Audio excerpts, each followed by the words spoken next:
Lisa Butcher joins us from Three Sisters Clinical Counselling. Lisa, welcome to Kelowna Now. Thanks for joining us today. Thanks so much for having me. I know we were wanting to chat a little bit during the Best of Kelowna nomination phase, but we weren't able to connect then, but we have now, so this is awesome. Yeah, looking forward to it. Yeah, so maybe let's start. I know that you have a couple of different locations here and in Vancouver, but why don't you give us a quick rundown about Three Sisters Clinical Counselling and what you do? Sure. We are a clinic located in both Kelowna and Vancouver. We have 15 practitioners ranging from psychologists to social workers and clinical counselors, basically treating everyone from the age of 1 up to 101 and beyond that, if you're lucky enough. Yeah. We see people from all different walks of life, people struggling with different issues, whether it's anxiety or depression or trauma, etc. Okay. Is there a particular specialty that you would sort of hang your hat on, or specialties? Personally, I do a lot of EMDR. I'm a trauma specialist and I work with mostly frontline healthcare workers and first responders. Wow. That's because my background prior to being a counselor was working for 18 years as an acute care first responder in the hospital system in both Ontario and BC, actually. Nerves of steel. Yeah. Maybe potentially, yeah. But our other practitioners actually do a range of different modalities, everything from EMDR for trauma to CBT, narrative therapy, art therapy. We have a play therapist as well, which is quite interesting for kids. EMDR. Okay, so I'm vaguely familiar. I know that it has something to do with eye movement or changing the direction of your eyes a little bit.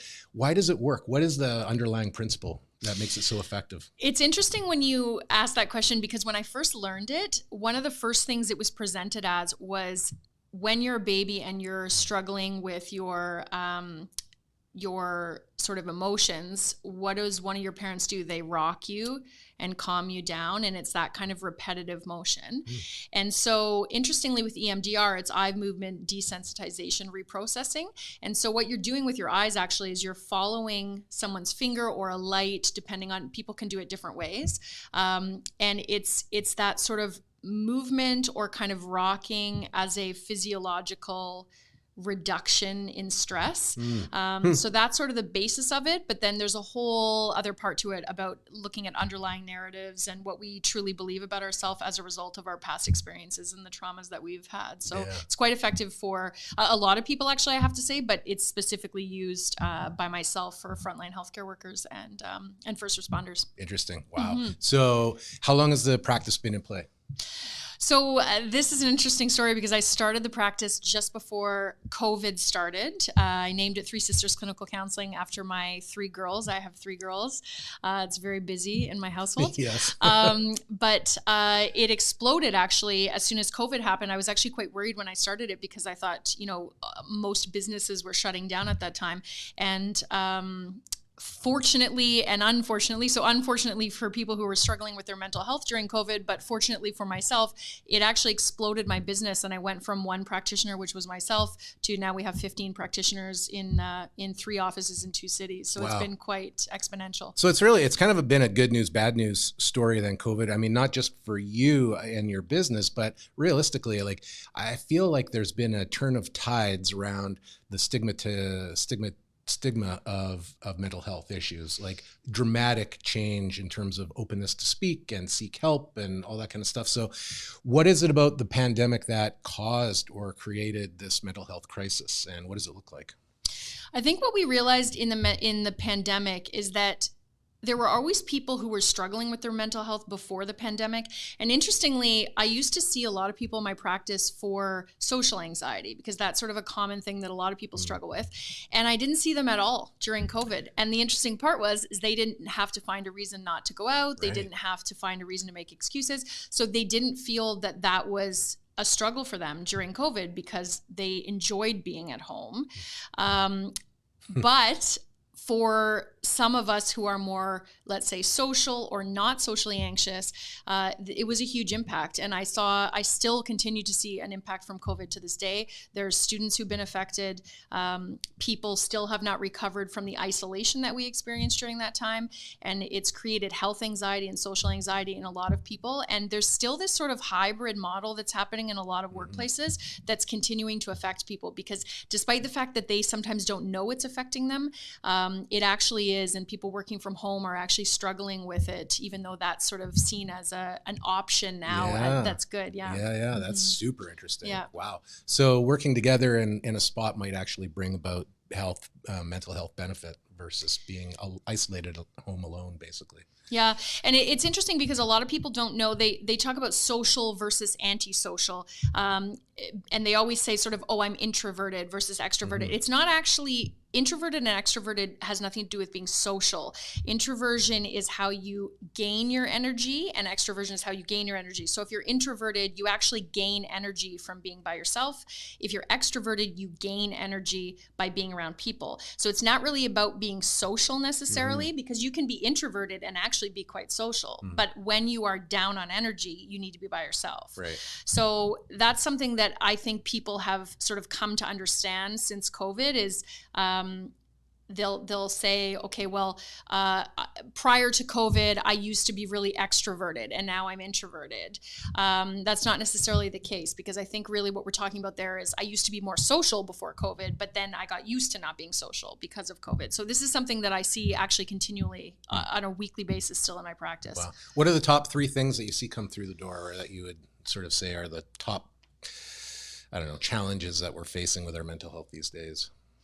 One I would say is anxiety. There is a lot of anxiety happening for people. Depression is another one.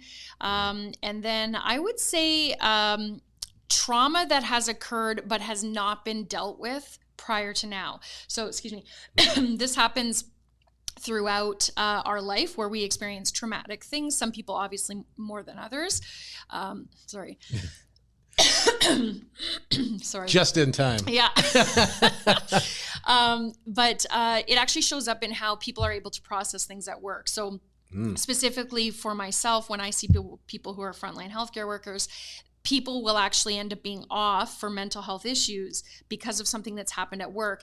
But it's not necessarily that single issue that has caused them to be off work, like that trauma that they witnessed at work. It's accumulation of all the traumas they've had in their life, maybe even before being a healthcare worker, that then sort of shows up with this massive physiological and psychological response that allows them to need to be off work. Right. So do you have any recommendations for people just to maintain proper mental health, or things that we could do based on, I guess, our experiences collectively with the pandemic?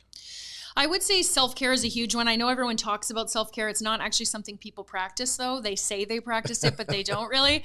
I often tell people to take a solid 15 minutes every single day to do something from kind of your self-care toolbox, that you should have at least 5 things in that toolbox that really physiologically or psychologically relax you, sort of recenter you, reground you, and really making sure to practice them every day. The other thing is, I think people have a really big problem with setting boundaries in general. That's something I see every day in my office.